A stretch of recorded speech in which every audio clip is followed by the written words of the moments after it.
Nusrat Imroz Tisha metro রেলে, অপু বিশ্বাস গণভবনে আর মাহিয়া মাহি নির্বাচনে। আওয়ামী লীগের সময় নায়িকারা এভাবে শেখ হাসিনার সঙ্গে ছিল। নুসরাত ফারিয়া তো একবার বলে ফেলেছিলেন প্রত্যেক বাঙালি মেয়ের মধ্যে একটা করে হাসিনা রয়েছে। তারিন জাহান, জ্যোতিকা জ্যোতি ও সোহানা সাবারা সরাসরি আওয়ামী ঘনিষ্ঠ নায়িকা হিসেবে পরিচিত। সাবিলা নূর ও তাসনিয়া ফারিনদেরও কখনো না কখনো শেখ হাসিনার সঙ্গে দেখা গেছে। আওয়ামী লীগের সময় কোন নায়িকা কিভাবে তাদের সঙ্গে যুক্ত ছিল বিস্তারিত জেনে নেওয়া যাক। স্বামী মোস্তফা সরোয়ার ফারুকী উপদেষ্টা হলেও নুসরাত ইমরোজ তিশার কোনো রাজনৈতিক সংশ্লিষ্টতা নেই। তবে রাজনৈতিক ব্যক্তিদের সাথে মাঝে মধ্যে তার ওঠা বসা হয়েছে। 2023 সালের নভেম্বরে মেট্রো রেলের আগারগাঁও থেকে মতিঝিল অংশের উদ্বোধন করেন শেখ হাসিনা, যেখানে তার সঙ্গে ছিলেন শোবিজের এক ঝাঁক তারকা। তিশাও সেখানে যোগ দেন, হাসি মুখে হাসিনার সঙ্গে ছবি তোলেন। আরেক কুর্তি অভিনেত্রী দিঘিও সেখানে ছিলেন। এছাড়া বঙ্গবন্ধু শেখ মুজিবুর রহমানের বায়োপিক মুজিব একটি জাতির রূপকার এ তিশা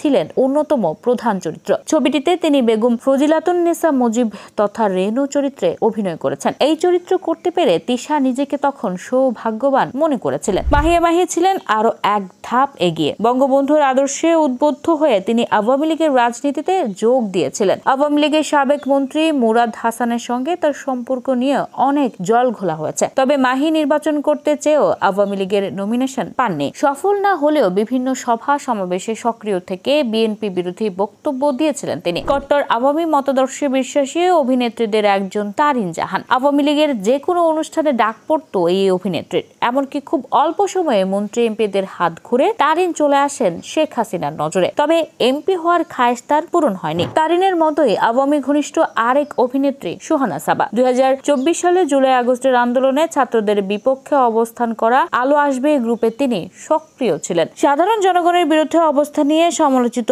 হলেও সাবা তাতে বিন্দুমাত্র কর্ণপাত করেননি। 2024 সালে দ্বাদশ জাতীয় সংসদের সংরক্ষিত নারী আসনে আওয়ামী লীগের মনোনয়ন ফরমও কিনেছিলেন এই অভিনেত্রী। জ্যোতিকা জ্যোতি তো সরাসরি আওয়ামী লীগের কমিটিতেই ছিলেন। এছাড়া একাদশ জাতীয় সংসদে সংরক্ষিত নারী আসনে আওয়ামী লীগের মনোনয়ন সংগ্রহ করেছিলেন তিনি। তবে 2024-এ ছাত্র জনতার বিরুদ্ধে তার অবস্থান নিয়ে ব্যাপক সমালোচনা হয়েছে। এবার যাদের কথা বলা হবে তাদের ব্যাপারটা একটু অন্যরকম। যেমন তাসনিয়া ফারিন। 2023 সালে একবার বিদেশে গমনের সময় একই ফ্লাইটে তিনি শেখ হাসিনার সাক্ষাৎ পান। হাসিনার দেখা পেয়ে তিনি মুহূর্তটি ফ্রেমে বন্দি করতে ভোলেননি। পরে সেটি সোশ্যাল মিডিয়ায় প্রকাশ করে ফারিন লিখেছেন, তিনি আমার দেখা সবচেয়ে মিষ্টি নারীদের একজন। বর্তমানে ছোট পর্দা ও বড় পর্দায় সক্রিয় থাকা অভিনেত্রী সাবিলা নূরকেও অতীতে শেখ হাসিনার সঙ্গে দেখা গেছে। বঙ্গবন্ধুর বায়োপিকে সাবিলা শেখ রেহানা চরিত্রে অভিনয় করেছেন। 2023 সালের অক্টোবরে মুক্তির দিন এই ছবির শিল্পী ও কুশলীদের গণভবনে আমন্ত্রণ করেছিলেন শেখ হাসিনা। সেখানে অনেকের সাথে সাবিলা নূরও গণভবনে গিয়েছিলেন। সেদিন চঞ্চল চৌধুরী হাসিনাকে গান শুনিয়েছিলেন আর সামনে থেকে হাততালি দিয়ে